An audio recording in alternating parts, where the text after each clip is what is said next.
नमस्कार। जया लिटरेचर में आप सबका बहुत बहुत स्वागत है।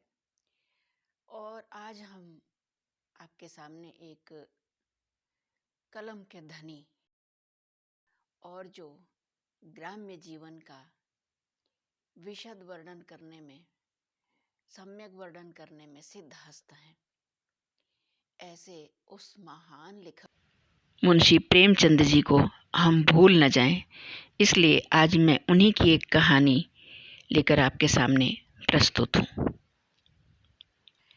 तो होली का उपहार जो है वो मैं थोड़ी सी इसकी भूमिका बता देती हूँ कि ये वह समय था जब विदेशी वस्त्रों की होली जलाई जा रही थी। स्वयं सेवक जो हैं विदेशी सामान, विदेशी वस्त्र बेचने वाले दुकानों के सामने धरना देकर कई कई दिन तक जो है पड़े रहते थे और विदेशी सामानों का, विदेशी वस्त्रों का बहिष्कार करने के लिए जो है जनसाधारण को और व्यापारी वर्ग को जो है प्रेरित कर रहे थे।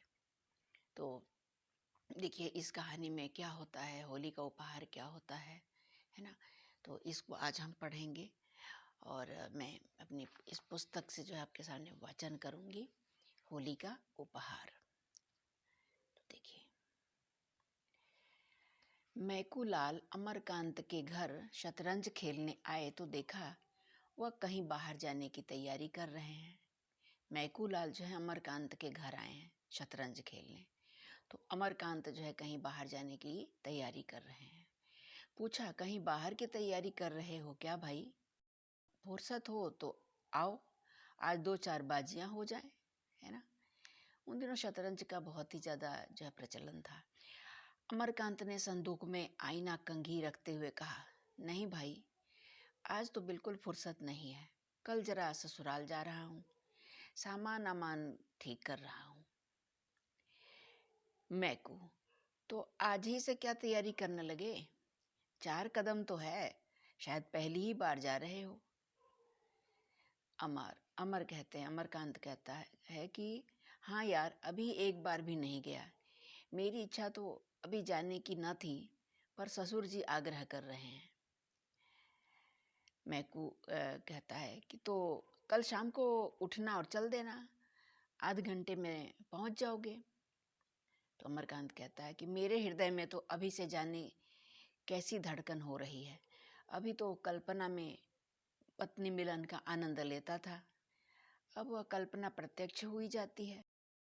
कल्पना सुंदर होती है, प्रत्यक्ष क्या होगा कौन जाने। मुंशी जी जो है होनहार जो होती, जो भावी घटनाएं होती हैं उसका एक संकेत जरूर देते हैं। अब यह जो है पाठक के ऊपर निर्भर है कि वो उससे कितना समझता है। तो मैकू कहता है, तो कोई सौगात ले ली, खाली हाथ न जाना, नहीं मुंह ही सीधा ना होगा। अमरकांत ने कोई सौगात न ली थी, इस कला में अभी अभ्यस्त न हुए थे। मैकू बोला, तो अब ले लो भले आदमी, पहली बार जा रहे हो, भला वह दिल में क्या कहेंगी। तो अमर कहता है, तो क्या चीज ले जाऊं, मुझे तो इसका ख्याल ही नहीं आ रहा है। ऐसी कोई चीज बताओ जो कम खर्च और बाला नशीन हो, क्योंकि घर भी रुपए भेजने हैं, दादा ने रुपए मंगाए हैं। मैकू माँ बाप से अलग रहता था, व्यंग करके बोला, जब दादा ने रुपए मांगे हैं तो भला कैसे टाल सकते हो? दादा का रुपए मांगना कोई मामूली बात थोड़ी ही है। अमरकांत ने व्यंग समझ कर कहा, इसी वजह से तो मैंने होली के लिए कपड़े भी नहीं बनवाए। मगर जब कोई सौगात ले जाना भी जरूरी है तो कुछ न कुछ तो ले जाना ही पड़ेगा। हल्के दामों की कोई चीज बतलाओ। दोनों मित्रों में विचार विनिमय होने लगा। विषय बड़े ही महत्व का था। उसी आधार पर भावी दाम्पत्य जीवन सुखमय या इसके प्रतिकूल हो सकता था।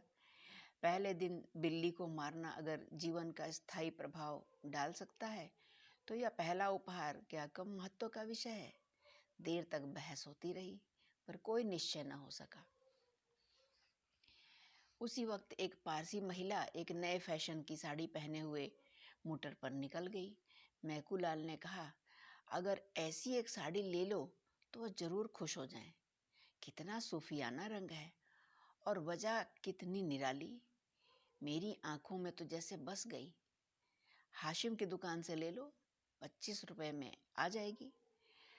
अमरकांत भी उस साड़ी पर मुग्ध हो रहा था। बधू का यह साड़ी देखकर बधू यह साड़ी देखकर कितनी प्रसन्न हो जाएगी और उसके गोरे रंग पर यह साड़ी जो है कितनी खिलेगी, वह इसी कल्पना में मग्न था। बोला, हाँ यार, पसंद तो मुझे भी है, लेकिन हाशिम की दुकान पर तो पिकेटिंग हो रही है। अब पिकेटिंग जो है यही होता होगा कि जो स्वयं सेवकों ने जो धरना वरना दिया होगा वही होगा। तो होने दो, खरीदने वाले खरीदते ही हैं, अपनी इच्छा है, जो चीज़ चाहते हैं खरीदते हैं, किसी के बाबा का साझा थोड़ी है ना। अमरकांत ने क्षमा प्रार्थना के भाव से कहा, यह तो सत्य है, लेकिन मेरे लिए स्वयं सेवकों के बीच से दुकान में जाना संभव नहीं है। फिर तमाशाइयों की हरदम भीड़ भी तो लगी रहती है। मैकू ने मानो उसकी कायरता पर दया करके कहा, तो पीछे के द्वार से चले जाना, वहां पिकेटिंग नहीं होती है। किसी देशी दुकान पर ना मिल जाएगी, हाशिम की दुकान के सिवा और कहीं नहीं मिलेगी। अब देखिए क्या करते हैं आगे। संध्या हो गई थी। अमीनाबाद में आकर्षण का उदय हो गया था। सूर्य की प्रतिभा विद्युत प्रकाश के बुलबुलों में अपनी स्मृति छोड़ गई थी। अमरकांत दबे पांव हाशिम की दुकान के सामने पहुंचा।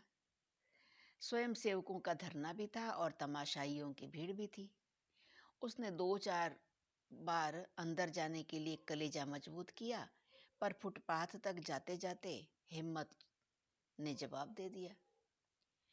मगर साड़ी लेना जरूरी था। वह उसकी आंखों में खूब जच गई थी।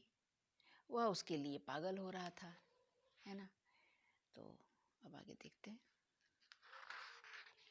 आखिर उसने पिछवाड़े के द्वार से जाने का निश्चय किया। जाकर देखा, अभी तक वहां कोई वॉलंटियर न था। जल्दी से एक सपाटे में भीतर चला गया और 20-25 मिनट में उसी नमूने की एक साड़ी लेकर उसी द्वार पर आया। पर इतनी ही देर में परिस्थिति बदल चुकी थी। 3 स्वयंसेवक आ पहुंचे थे। अमरकांत 1 मिनट तक द्वार पर दुविधा में खड़ा रहा, फिर तीर की तरह निकल भागा और अंधाधुंध भागता चला गया। दुर्भाग्य की बात, एक बुढ़िया लाठी टेकती हुई चली आ रही थी।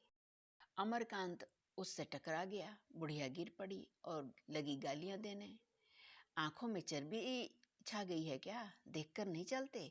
यह जवानी ढह जाएगी एक दिन। अमरकांत के पांव आगे न जा सके। बुढ़िया को उठाया और उससे क्षमा मांग रहे थे कि तीनों स्वयंसेवक ने पीछे से आकर उन्हें घेर लिया। एक स्वयंसेवक ने साड़ी के पैकेट पर हाथ रखते हुए कहा, बिल्लाती कपड़े ले जाए का हुक्म नहीं ना, बुलाइत है तो सुनत नहीं हो। दूसरा बोला, आप तो ऐसे भागे जैसे कोई चोर भागे। तीसरा बोला, हजारन मनई पाकर पकड़ी के जेहल में भरा जाता है। देश में आगन लगी है और इनका मन बिल्लाती माल से नहीं भरा। प्रेमचंद जी पात्रानुकूल भाषा का प्रयोग करते हैं। ये गांव के लोग होंगे तो इसलिए जो है ये ग्रामीण भाषा का प्रयोग किया है। पहले स्वयं सेवक ने पैकेट पर हाथ बढ़ाते हुए कहा, जाए कैसन देई, बिल्लाती कपड़ा लेके तुम यहाँ से कबो नहीं जा सकत हो। अमरकांत ने पैकेट को एक झटके से छुड़ाकर कहा, तुम मुझे हरगिज नहीं रोक सकते। उन्होंने आगे कदम बढ़ाया, मगर 2 स्वयंसेवक तुरंत उसके सामने लेट गए। अब बेचारे बड़ी मुश्किल में फंसे। जिस विपत्ति से बचना चाहते थे वह जबरदस्ती गले पड़ गई। 1 मिनट में 20 आदमी जमा हो गए। चारों तरफ से उन पर टिप्पणियां होने लगी। कोई जेंटलमैन मालूम होते हैं,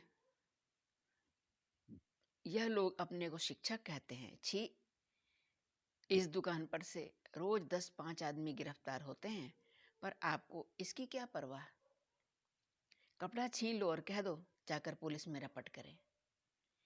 बेचारे बेड़ियां सी पहने खड़े थे, कैसे गला छूटे इसका कोई उपाय न सूझता था। मैकूलाल पर क्रोध आ रहा था कि उसी ने यह रोग उनके सिर मढ़ा। उन्हें तो किसी सौगात की फिक्र न थी। आए वहां से कि कोई सौगात ले लो। कुछ देर तक लोग टिप्पणियां ही करते रहे। फिर छीन झपट शुरू हुई। किसी ने सिर से टोपी उड़ा दी। उसकी तरफ लपके तो एक ने साड़ी का पैकेट छीन लिया। फिर वह हाथों हाथ गायब हो गई। अमरकांत ने बिगड़ कर कहा, मैं जाकर पुलिस में रिपोर्ट कराता हूँ। एक आदमी ने कहा, हाँ हाँ जरूर जाओ और हम सभी को फांसी चढ़वा दो। सहसा एक युवती खद्दर की साड़ी पहने एक थैला लिए आ निकली। वहां का हुड़दंग देखकर बोली, क्या मामला है? तुम लोग क्यों इस भले आदमी को दिख कर रहे हो? अमरकांत की जान में जान आई। उसके पास जाकर फरियाद करने लगे, ये लोग मेरे कपड़े छीनकर भाग गए हैं और उन्हें गायब कर दिया। मैं इसे डाका कहता हूँ, चोरी कहता हूँ। इसे मैं न सत्याग्रह कहता हूँ न देश प्रेम। युवती ने दिलासा दिया, घबराइए नहीं, आपके कपड़े मिल जाएंगे। होंगे तो इन्हीं लोगों के पास। कैसे कपड़े थे? एक स्वयं सेवक बोला, बहन जी इन्होंने हाशिम की दुकान से कपड़े लिए हैं। युवती कहती है, किसी की दुकान से लिए हूं, तुम्हें उनके हाथ से कपड़ा छीनने का कोई अधिकार नहीं है। आपके कपड़े वापस ला दो। किसके पास हैं? एक क्षण में अमरकांत की साड़ी जैसे हाथों हाथ गई थी वैसे ही हाथों हाथ वापस आ गई। जरा देर में भीड़ भी गायब हो गई। स्वयं सेवक भी चले गए। अमरकांत ने युवती को धन्यवाद देते हुए कहा, आप इस समय ना आई होती तो इन लोगों ने धोती तो गायब कर ही दी थी, शायद मेरी भी खबर लेते। युवती ने सरल भर्त्सना के भाव से कहा, जनसम्मति का लिहाज सभी को करना पड़ता है, मगर आपने इस दुकान से कपड़े लिए ही क्यों? जब आप देख रहे हैं कि वहां हमारे ऊपर कितना अत्याचार हो रहा है, फिर भी आप न माने। जो लोग समझ कर भी नहीं समझते उन्हें कैसे समझाया जाए? अमरकांत इस समय लज्जित हो गए और मित्रों में बैठकर वे जो स्वेच्छा से राग अलापा करते थे वह भूल गए। बोले, मैंने अपने लिए नहीं खरीदे हैं, एक महिला की फरमाइश थी इसलिए मजबूर था। उन महिला को आपने समझाया नहीं? आप समझाते तो शायद समझ पाती, मेरे समझाने से तो न समझी। कभी अवसर मिला तो जरूर समझाने की चेष्टा करूंगी। पुरुषों की नकेल महिलाओं के हाथ में है। आप किस मोहल्ले में रहते हैं? सआदतगंज में। शुभ नाम? अमरकांत। युवती ने तुरंत जरा सा घूंघट खींच लिया और सिर झुकाकर संकोच और स्नेह से भरे स्वर में बोली, आपकी पत्नी तो आपके घर में नहीं है, उसने फरमाइश कैसे की? अमरकांत ने चकित होकर पूछा, आप किस मोहल्ले में रहती हैं? घसियारी मंडी। आपका नाम सुखमा देवी तो नहीं है? हो सकता है, इस नाम की कई स्त्रियां हैं। उस नाम के भी कई आदमी हो सकते हैं। अमरकांत ने जेब से दिया सलाई निकाली और वहीं सुखदा के सामने उस साड़ी को जला दिया। सुखदा ने कहा, आप कल आएंगे? अमरकांत ने अवरुद्ध कंठ से कहा, नहीं सुखदा, जब तक इसका प्रायश्चित न कर लूंगा न आऊंगा। सुखदा कुछ और कहने जा रही थी कि अमरकांत तेजी से कदम बढ़ाकर दूसरी तरफ चले गए। आज होली है, मगर देखिए एक होली ऐसी भी थी अपने देश में, सोचने की बात है। आज होली है मगर आजादी के मतवालों के लिए न होली है न बसंत। हाशिम की दुकान पर आज भी पिकेटिंग हो रही है और तमाशाई आज भी जमा है। आज से स्वयं सेवकों में अमरकांत भी खड़े पिकेटिंग कर रहे हैं। उनके देह पर खद्दर का कुर्ता और खद्दर की धोती, हाथ में तिरंगा झंडा लिए हैं। एक स्वयं सेवक ने कहा, पानीदारों को यूं बात लगती है। पानीदार का अर्थ है इज्जतदार। कल तुम क्या थे, आज क्या हो? सुखदा देवी न आती तो बड़ी मुश्किल होती। अमर ने कहा, मैं उसके लिए तुम लोगों का धन्यवाद देता हूँ, नहीं मैं आज यहाँ न होता। आज तुम्हें न आना चाहिए था, सुखदा बहन तो कहती थी, मैं आज उन्हें न जाने दूंगी। कल के अपमान के बाद अब मैं उन्हें मुंह दिखाने योग्य नहीं हूँ। जब वह रमणी होकर इतना कर सकती हैं, तो हम तो हर तरह के कष्ट उठाने के लिए बने ही हैं, खासकर जब बाल बच्चों का भार सिर पर नहीं है। उसी वक्त पुलिस की लॉरी आई। एक सब इंस्पेक्टर उतरा और स्वयंसेवकों के पास आकर बोला, मैं तुम लोगों को गिरफ्तार करता हूँ। वंदे मातरम, वंदे मातरम की ध्वनि हुई। तमाशाइयों में कुछ हलचल हुई। लोग दो दो कदम और आगे बढ़ाए।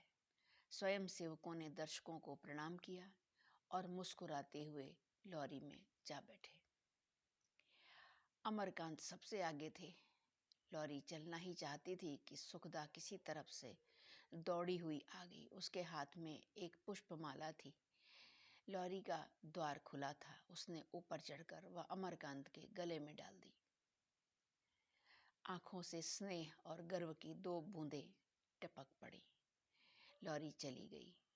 यह होली थी, यही होली का आनंद मिलन था।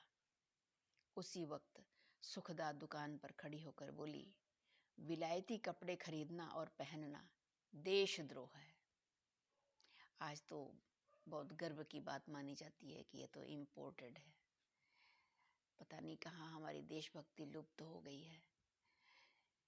विदेशी वस्त्र आदि खरीद कर अपनी जो भारतीय मुद्रा है वो उनके हाथ में देना भी है।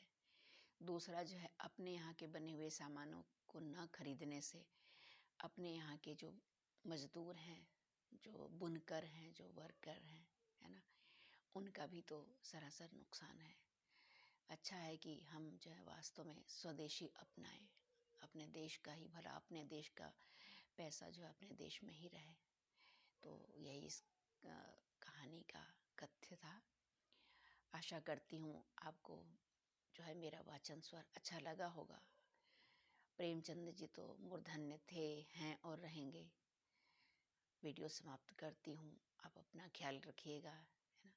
पूरा वीडियो देखने के लिए बहुत बहुत धन्यवाद। अगर वही बातें कहनी पड़ेंगी कि अगर पसंद आया है तो जो है लाइक कर दीजिए, शेयर कर दीजिए अपने मित्रों के साथ। और अभी तक चैनल को सब्सक्राइब नहीं किया है तो कृपया सब्सक्राइब कर लीजिए। बहुत बहुत धन्यवाद आपका। आपका दिन शुभ हो।